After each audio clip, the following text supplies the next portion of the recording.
As a youth leader, when you are seated here, the first rule, Baba is always right. Second rule, Baba is never wrong.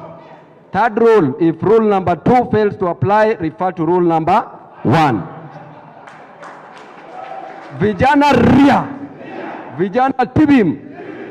Jambo nyingine, the youth must never be used, must never be misused, and must never be abused by the wheelbarrow politics. Therefore, the youth must decide the destiny that they want.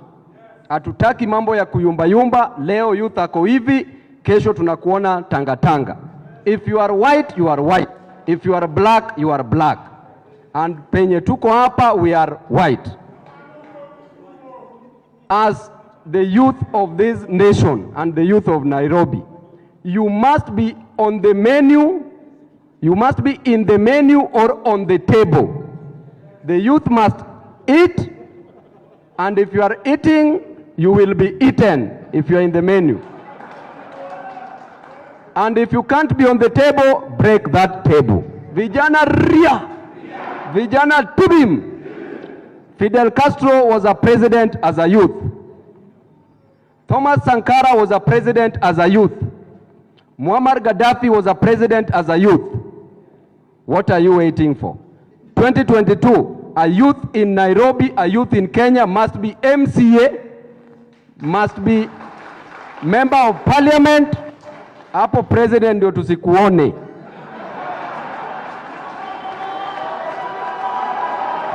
Vijana tibim.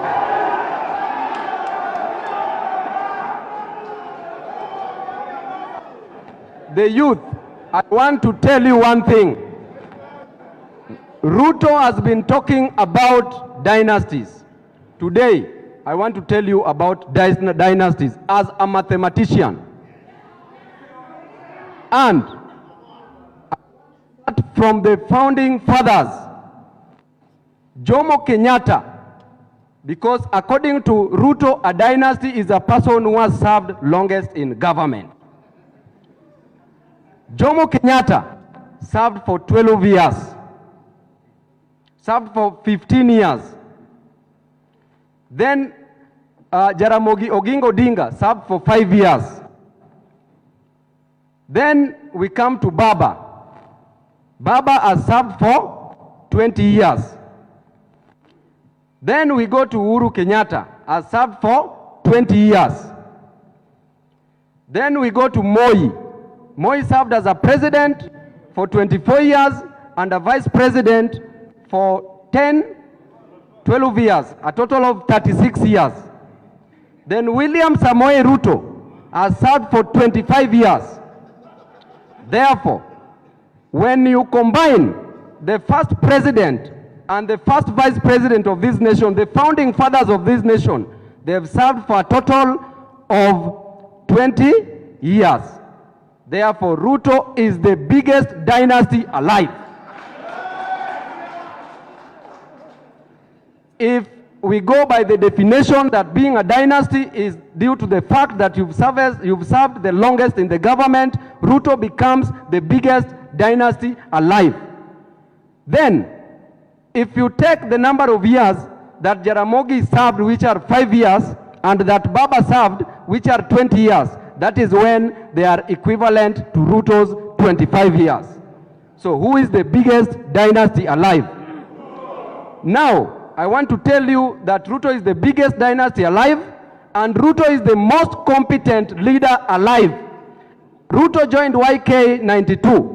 Between 1992 and 1997, when he was in the system, that is the time that Kenya experienced economic breakdown, the biggest. Then, between 2002 and 2007, Ruto was in opposition, which he was doing better in that opposition. Then, between 2007 and 2013, Ruto was made a minister for agriculture, and he was dismissed for corruption and incompetency. Then, in 2013 to 2017, which will end in 2022, we've experienced the greatest rate of corruption ever since Kenya was born. And Ruto has been in that system.